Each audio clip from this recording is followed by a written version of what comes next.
Okay, so having done the derivatives in our previous class, we're going to look at some examples which involve rotation of axes.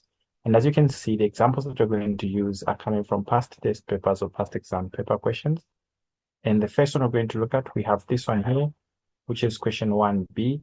So this is a conic section that involves the rotation of axes. As you can see in B part 1. So this is going to be on our lineup. Either I will work it out or work out the other one, and then you guys can try out this one. Another question that we're going to look at is going to come from the deferred test paper. This is from 2021. And as you can see, again, it's question 1b in that test paper. So clearly you can see that rotation of axis is something that they like asking in test papers. So you might want to actually know how to deal with such questions. So here I have the second question that I actually showed you guys. And this is coming from that paper. I just copied it and brought it here. I also tried to find the question from last year so that you guys can actually see it too. But how do you work them out? So in dealing with rotation of axis, let's see the question, given that you have this is an equation of a conic section.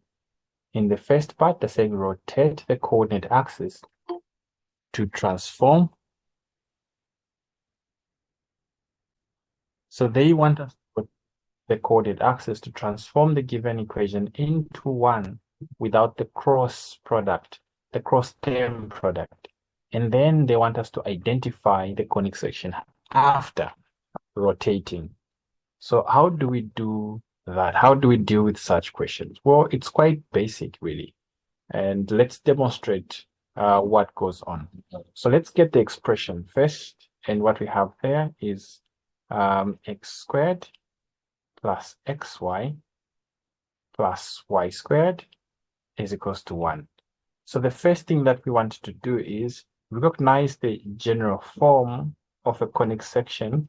So this is B here, xy, and then we have C here, y squared, and then we have D here, D goes with x, then E will go with y, and then F alone is equals to 0.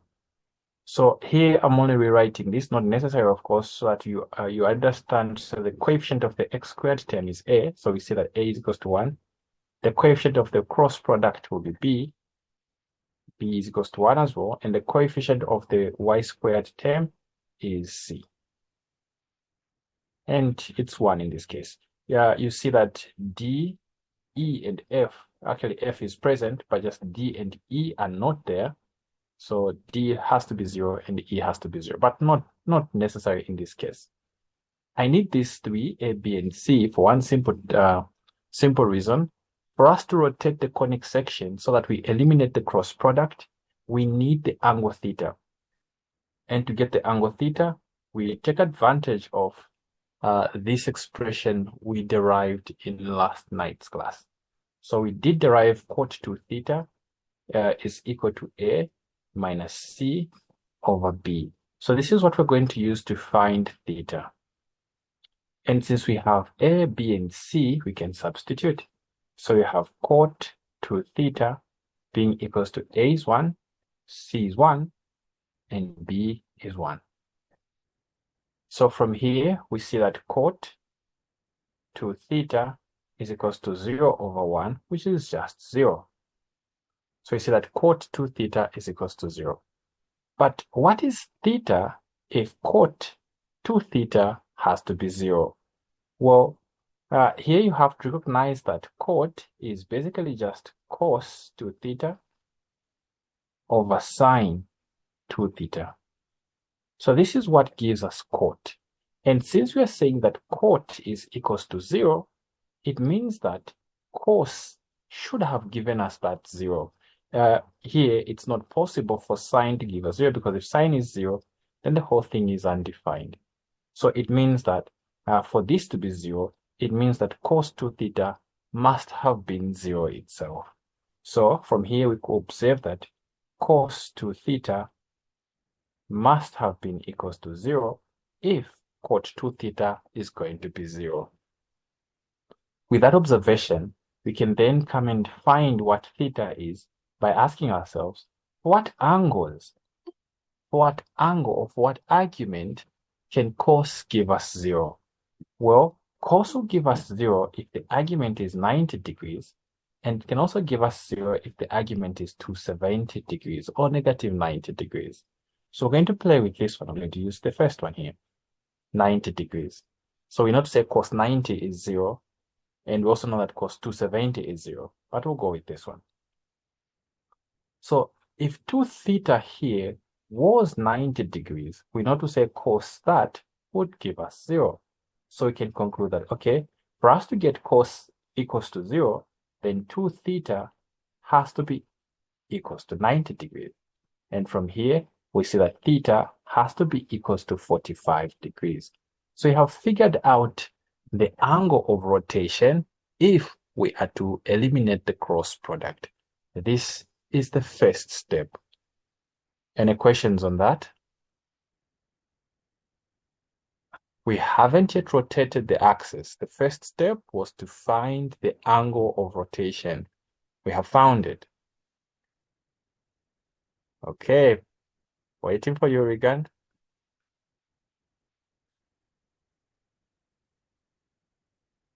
Okay. Any questions so far?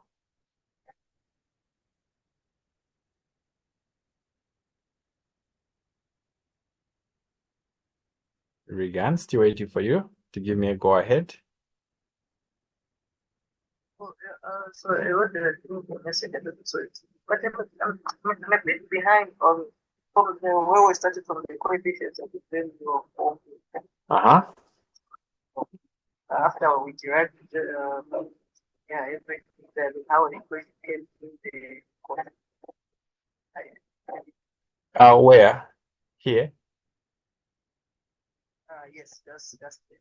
Okay, so this was derived already, right? So you already understand this equation, right? So the rest now is a substitution where A, where B is, and where C is, I'm replacing with the corresponding coefficients. That part is fine, right? Okay.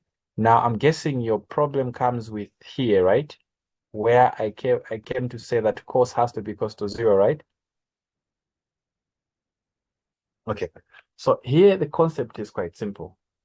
You know how if you had, let's say, A times B, and I tell you that A times B is equals to 0. The only way that a product here will give you 0 is if A is equals to 0 or if B is equals to 0. Do you agree? Yes. This is a trick that you use in that case where you have, let's say you have x minus 2, and then you have maybe x plus 7, and then you have this is equals to 0. When factorizing a quadratic equation, you know to say in this case, the next step would be x minus 2 is equals to 0 or x plus 7 is equals to 0. This is only possible because you know to say that, okay, the only way a product of two terms can give you 0 is if one of the terms is in fact 0. You get that, right? Yes. So basing the argument on that same fact, well, in the same way, if you have A over B being equals to 0, this too is only possible if the numerator is equals to 0. Do you agree? B can be anything, but just not 0. But provided the numerator is 0, then this ratio will also give you 0. That's understandable, right? Good. So based on that, when you have cot 2 theta, you know to say cot 2 theta is equals to cos 2 theta over sine 2 theta, right? But after substitution, we did end up with cot 2 theta being equals to 0. Since cot 2 theta has ended up being equals to 0, then it implies that it is in fact cos 2 theta over sine 2 theta that is being equated to 0. Do you get that? Since cos 2 theta is equals to cos 2 theta over sin theta, so we put it to 0 and all of it. Yes. Now, at this point, in fact, if you don't want to use that part to say that the only way that this would be equals to 0 is if the numerator is equals to, you can even say that I'll cross multiply here so that this will multiply 0, leaving you with only cos 2 theta equals to 0. Do you see that? Yeah. But the more that works, but you can easily say that, okay, the only way that these two dividing will give you a 0 is if the numerator is equals to 0, leaving you with the observation that cos 2 theta has to be equals to 0. Now, when you reach this point, now the question is, for what angles, not just theta, for what angle altogether here does cos give you a 0? Now, this is what I was saying. Cos will give you a 0. If you try cos 0 will give you 1. So definitely not at 1. When you continue from 0 to 90, you will see that when the angle is 90 degrees, cos will then give you a 0. Right? Cos will give you 0 at 90 degrees and at 270 degrees. So we are going to use this one. So when the argument of cosine is 90 degrees, then cos 90 will be 0. Based on that, we observe that, well, for this expression to hold, for that expression to be true, it means that 2 theta must be equals to 90 degrees. Condon, I can't see my screen. Regan, can you see my screen? Yes, I can see this. Yeah, because I like I said, I have a second screen, so I'm able to monitor when my screen is performing and when it's behaving well. So far I can see, so it should be okay. So Kondwani, try to leave and then come back. Hopefully that will solve your problem. Okay, so from here, when you divide both sides by 2, we end up with theta being equals to 45 degrees. Is it understood now, Regan? Great. Okay, having found... So the thing, sorry, sir. Yeah. So initially we have to look at the angles the way like the 90 and the 270. So we have to think why the equation will hold exactly either at 90 or this. No. It actually holds for both 90 and 270. You just pick the first one just for convenience. Yeah.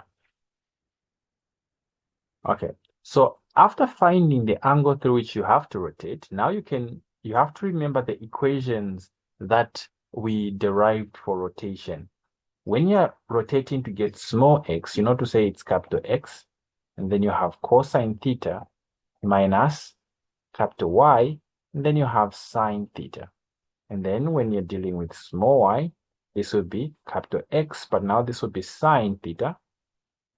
This would be plus y, and then you have cos theta. Remember these equations? Yes, remember. Now, where there is theta, you will have to substitute that 45. Everywhere where you have theta, you have to put that 45. This implies that x will now be equal to x, capital X, cos 45 minus y, sine 45, and then y will now be equals to capital X sine 45 plus capital Y, and then cos 45. Now, what is cos 45 and what is sine 45? Do you guys remember? What is sine 45?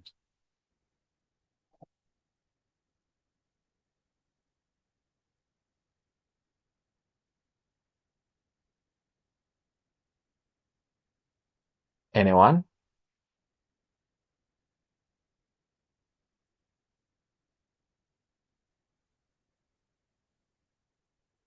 I did list them for you guys last night in the previous class. Is it the previous or what? I think I did list them for you guys.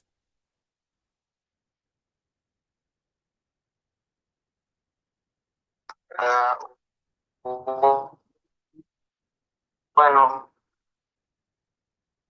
first, Okay. So I think you were saying it, but you were just not coming out. Okay, that's me. Yeah, so you have to remember that sine 45 is equal to cos 45, and that is just equals to 1 over root 2. So if you need to recall the special angles, you can easily just check through this so that you remember them. I can create the triangles to come up with these if you haven't mastered them yet. So now that you know what sine 45 and what cos 45 is, you can now easily replace here. Where you have cos 45, that is 1 over root 2. So this is capital X over root 2 minus capital Y over root 2. So again, sine 45 is 1 over root 2, and this is 1 over root 2. In the same way, this reduces to X over root 2, and so will this.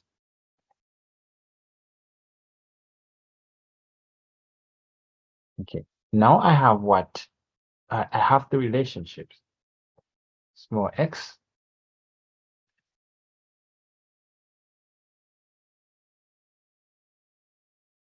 and small y is equals to this. So with this in mind, now I can rotate the equation, the conic section. Now, how do I rotate? Not necessarily the conic section. I'm rotating the coordinate axis. Now, how do I rotate it? All I have to do is substitute those expressions, and I need to substitute them into the equation that I have been given. So I will substitute x wherever there is an x and y wherever there is a y. So in this equation that was given to us in the question, we are now going to replace where we have small x, we'll put this entire lot, and where we have small y, we'll put this entire lot. Again, the idea here is that the new equation that we will end up with will only have Okay. Because the substitution, I remember you see that when the way you substituted from the small x and small y, you've already done the multiplication of the 1 over root 2 times x. 1 over root 2 times x. They're here. Yes, this one, the way you have substituted, because our initial formula is x, that's for the small x is x, capital X cos theta. Huh? So you just x over root 2. So I've already multiplied the x and 1. Yes, yes. Because it was x cos 45, right? Minus y sine 45. But cos 45 is 1 over root 2 minus y, and then this is also 1 over root 2. So when you simplify this, x multiplies the 1, giving you x over root 2. And then this gives you y over root 2. You get it now? Yeah, I get it. Sorry, just a bit beyond it. Sorry. Okay, that's all right. Okay, now we can substitute. So don't hesitate. If you feel I'm fast at any point, feel free to just bring me back. Okay, so where there's x here, remember for x, we are putting this entire lot. This will go where we have small x. But the first one there is squared. So it will be this whole thing squared. So all this here represents this term here. Next, we have plus. Now we have x multiplying y. So again, for x, we'll still bring back this part, this term, because this is what x is. So this here represents just x here. We have y there. So we'll multiply this. This has to multiply y, and small y is this part. So I'll just get this, and I'll place it where we have y. So this one will come here. Just make my expression smaller so that I've got more room. Okay. So the last part is plus, but now we have y squared. And remember, y is this. So I'll just paste it here since I still have it copied. So this is y, but it has to be squared.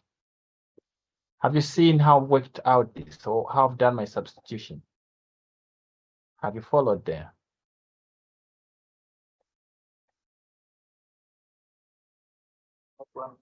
Personally, I'm okay with it. So this is what will be equals to 1.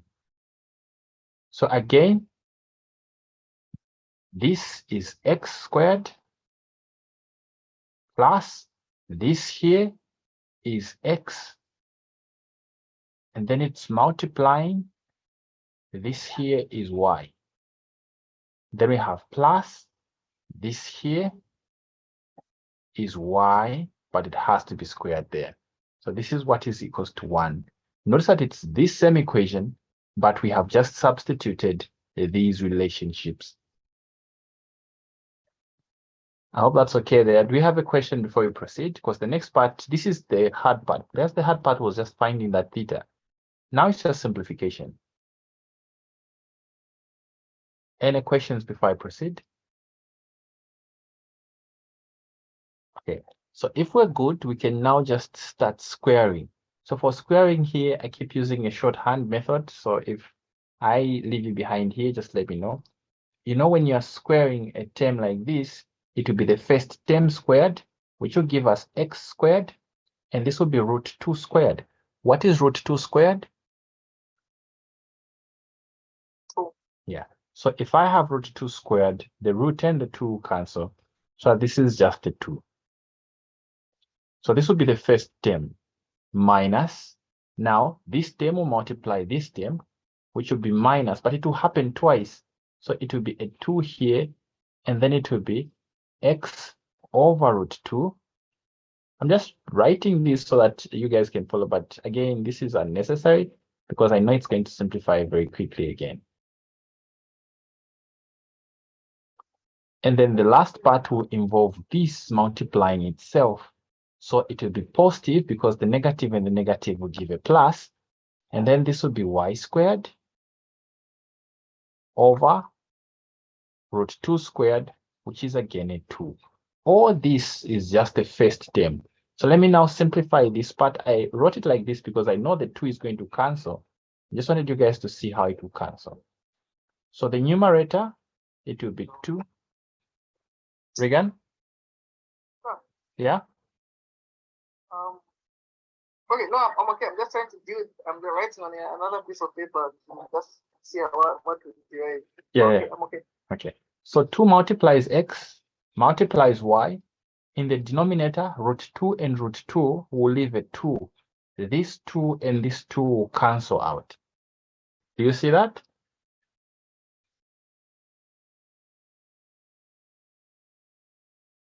This is just this term here. Do you see that?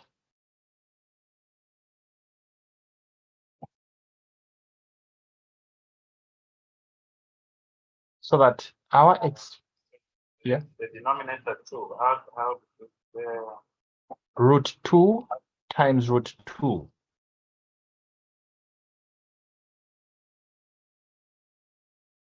Yeah. So this is now x squared over 2 minus the 2 in the numerator, x and y, and then root 2 times root 2 will give a 2. And this 2 and this 2 cancel out. So that here, I might as well just write xy. Then plus y squared over 2. Are we okay with this?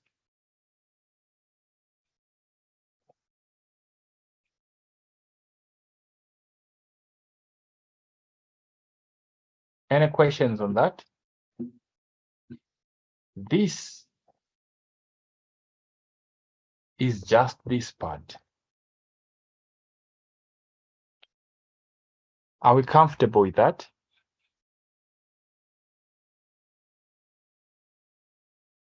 Okay. What if we try, maybe to make it simple, what if we try to expand the thing, the x, that one in brackets, which is squared, we make another one, we remove the 2, just make the 2, then we now do the cross multiplication properly. Okay, now let's do that. We know it to reduce to this, but let me just get this and just show you guys how it will simplify.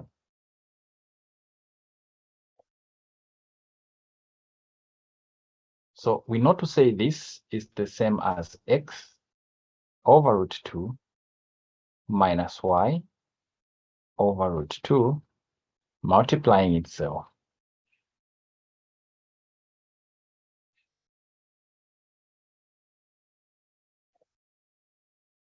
Now, we know to say we have to distribute to we are basically just expanding this.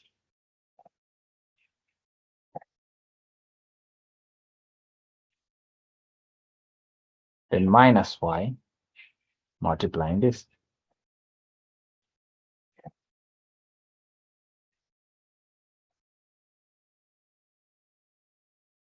So now we can distribute. This multiplies the first term there. X will multiply x, giving us x squared. And then this will be root 2 multiplying root 2, which will give us root 2 squared. Minus, now x will multiply y. In the denominator, we'll have root 2 multiplying root 2. Again, we'll have root 2 squared.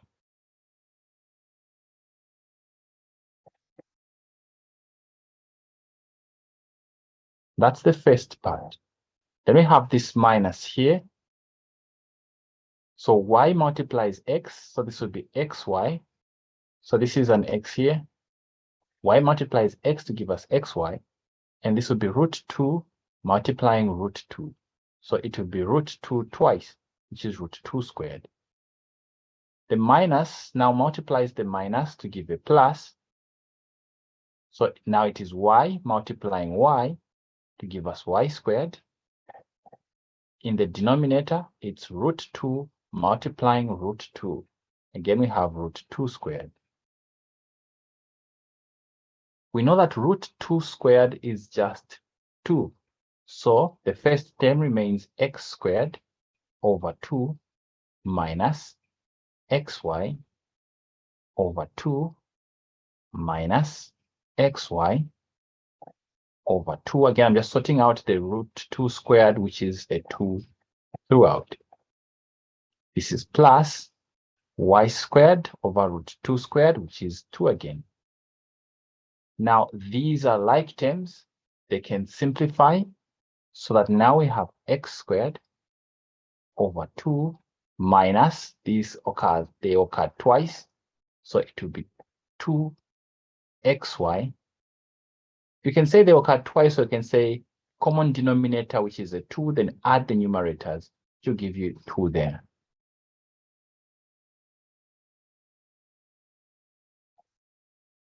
Now, this is where the 2 in the denominator now cancels with this, leaving you with x squared over 2 minus xy plus y squared over 2.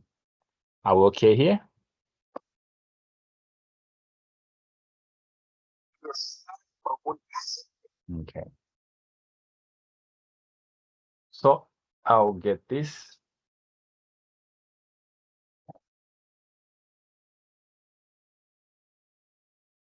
So this is how the first term reduces to just this part here. Now we have to do the same thing with what follows. And the next part is this one here. For this one, we'll distribute it. Now, should I skip stages or I distribute them one step at a time?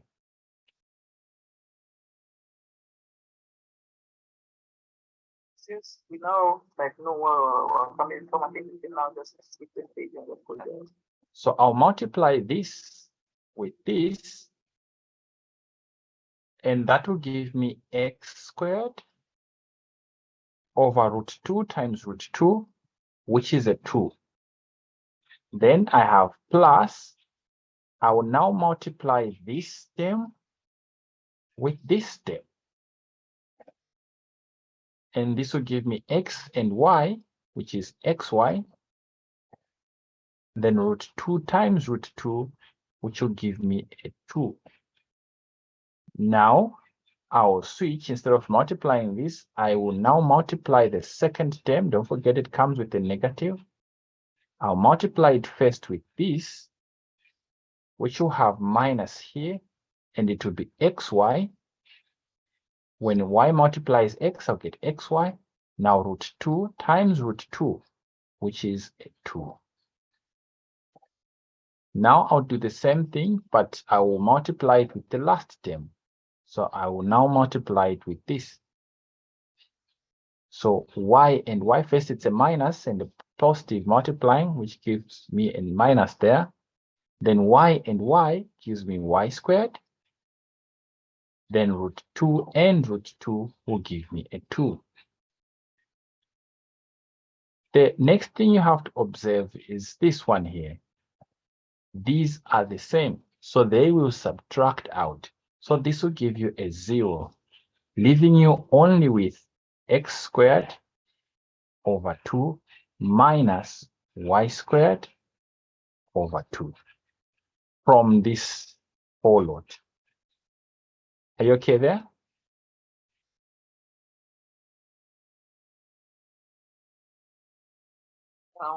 Yes, but can that y non-negative y squared over 2 be cancelled with that quality negative?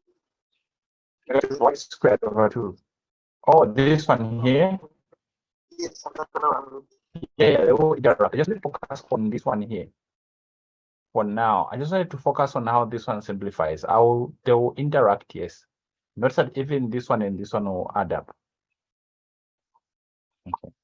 So if you get that, I want to save space. So I want to just say that, okay, this whole thing will actually just reduce to just this. Do you see that?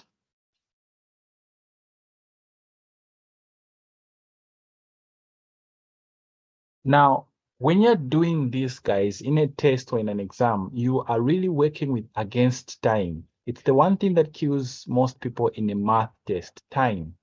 So you want to do as many tricks as possible that will save you unnecessary steps. Now, what do I mean? Look at this one here. Whenever you have a difference of two squares, a difference of two squares is x minus, let me say a minus b multiplying a plus b. As in, this term is the same as this term, and this term is the same as this term. So whenever you have a difference of two squares, it will always expand to give you the same thing. It expands. Even if I was to expand this slowly, it will always reduce such that it will be the first term squared, and then the second term squared. The sign between will always be a negative. So with that in mind, when you look at this part or this expression, you should see that it is a difference of two squares. The first term is the same as the first term. The second term is the same as the second term. But in the first part, you have a minus. In the second part, you have a plus. So it's a difference of two squares. Knowing that, then this expansion of this will always be the same. It's the first term squared, x over root 2 squared, then the second term squared, which is y over root 2 squared, and the sign between will always be a minus. This will save you a lot of time because it now implies that you don't have to go through the unnecessary steps of expanding, multiply this and that, because above all, using that approach, you can easily make a mistake at some point. This will reduce to x squared over 2 minus y squared over 2. And notice that this is exactly what we ended up remaining with when we expanded and simplified. Do you see that? Yes. Yeah. But this, Just a quick question. go ahead. What's the first term is the one that has the positive, then the other one is the one that has the negative. It So the doesn't negative- matter. Arrangement doesn't matter. The sign will still be between them. You get what I'm saying there? And the sign will always be negative. The sign between them will always be the Okay. one negative. I see. Well, I think if I got Reagan well, if you had if- this, if we had a positive, right, Yes, something like that. Yes. it will still be a squared minus b squared. All right. Don't forget, this is multiplication. For multiplication, order doesn't matter. 4 times 3 is the same as 3 times 4. So swapping them changes nothing. Okay. So with that out of the way, we have sorted out the first term and the second term. So again, I do observe that this and this will interact. But for now, I just want to expand this whole lot. Then we'll continue simplifying later. So we're done with this term and this term. We're now coming to this term. So now we'll expand this a little bit quicker. So it will be the first term squared, x over root 2 squared. So this is plus, so no problems there. X over root 2 squared, it will be x squared over root 2 squared, which is a 2. Next, they will multiply each other. So the way I'm expanding this, it's similar to the way we expanded this one here. The difference is that this one had a minus between.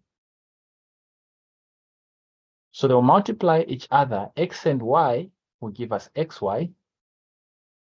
But they'll do it twice. So there'll be a 2 here. This is, both terms are positive, so this will be a plus between. And then this will be root 2 and root 2, which will give us a 2. Again, we see a situation where the root 2 cancels. Are you able to follow this one? Because it's exactly the same as this. The difference is that the minus made is minus, and the plus will ensure that this remains plus. Are you able to keep track?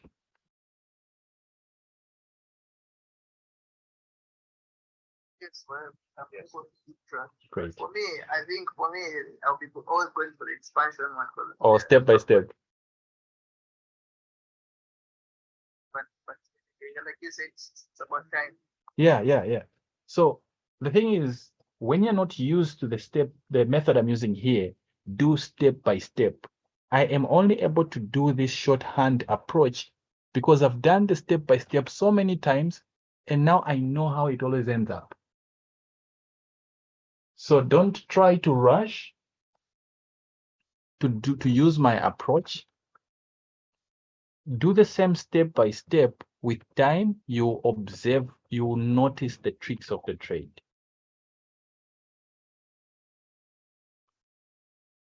Okay, but basically what I'm doing is, if I had a plus b squared, I know to say this is the same as a plus b. In the first part, a always multiplies a, giving me a squared. And then a multiplies the other term there, giving me ab. In the next step, now b, this term here, multiplies. Now b multiplies a, giving me ab. This is why I keep saying that it multiplies twice, giving me these 2, because these 2 will always add up. And then in the last part, b multiplies b, giving me b squared. Do you see that? yes. Yeah. So this is where my shorthand method is based. So I've sorted out where they multiply each other. The last part is where this multiplies itself, which is positive because this is plus again. Y squared over root 2 squared, which is just 2. And equals to 1. Nothing changes there. So if I was to just rewrite this expression so that I don't have that part where I'm canceling that 2 there, the 2 would not be here.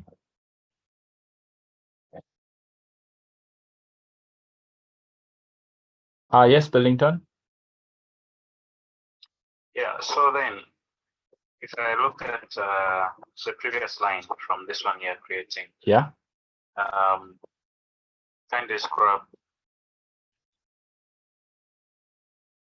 So the first part we are substituting, and the last part. If I take the same expansion that you did for the first part, copy to the last part and just change the minus to a plus, won't you say that would be faster or rather a shorthand method? Because if I look at them, they're like terms, only Yeah, the only they are the difference same. is the sign. Yeah, that's true. That's correct.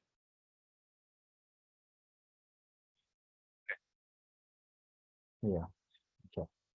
So now we can do the general simplification where we're saying that like terms, this and this will eliminate each other. They'll give us a 0. And then we also see that the minus xy and the plus xy will also give us a 0. Anything else giving us a 0? I think that's all, right? We remain with x squared over 2 plus x squared over 2 plus again x squared over 2. Then we have plus y squared over 2 is equals to 1, right?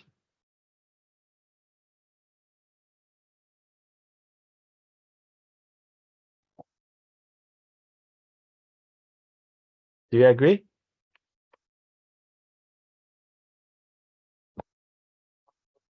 Yeah. These two, actually, you can say when adding fractions, they all have the same denominator 2. And when the denominator is the same, over 2, what do? Add the numerators. So this will be 1x squared plus this plus that, which will give us 3x squared. Then plus y squared over 2.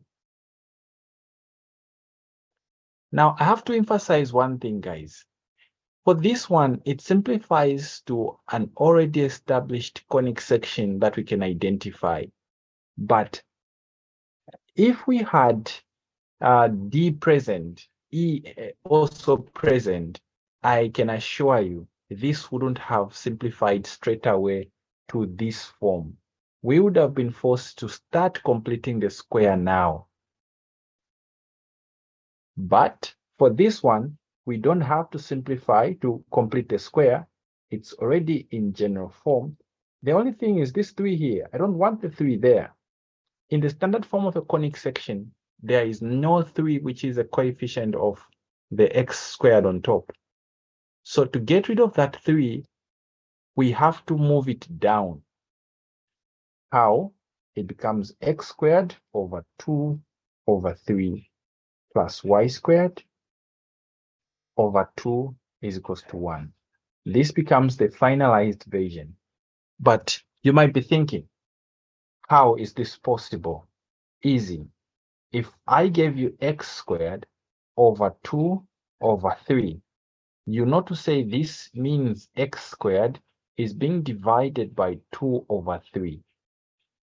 And this means that when you change the division to multiplication, you now have multiplying, 3 goes on top, and 2 comes. When the division changes to multiplication, these or these there will swap positions. And when you simplify this, you see that it goes back to 3x squared over 2. Do you see that? Yes. Yeah. So in other words, when we have a 3 on top here, to get rid of it, we can easily move it and say it's dividing the 2 here. And we haven't done anything wrong. It's still correct.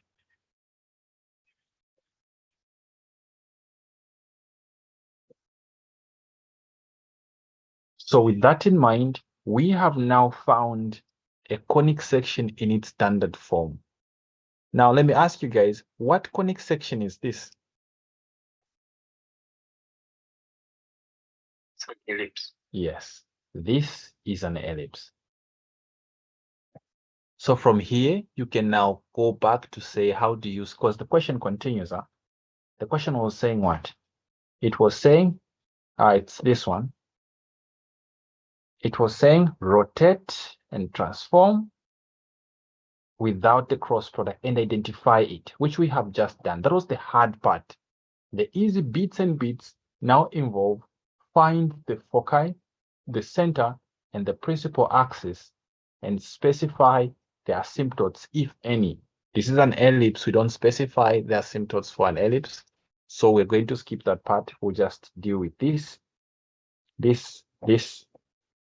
and yeah, basically just those. After that, we'll sketch it. When sketching, no need for you to write the crazy version. You can just write it like this. Just specify that this is the capital X-axis. Okay, any questions here?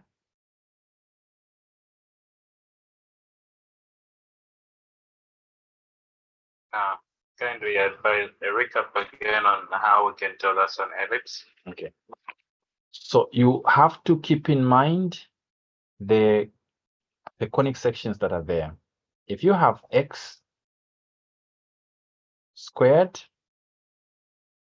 plus Y squared is equals to some constant R squared, this can also be seen as, so yeah, basically I think we can end this somewhere here, the recording.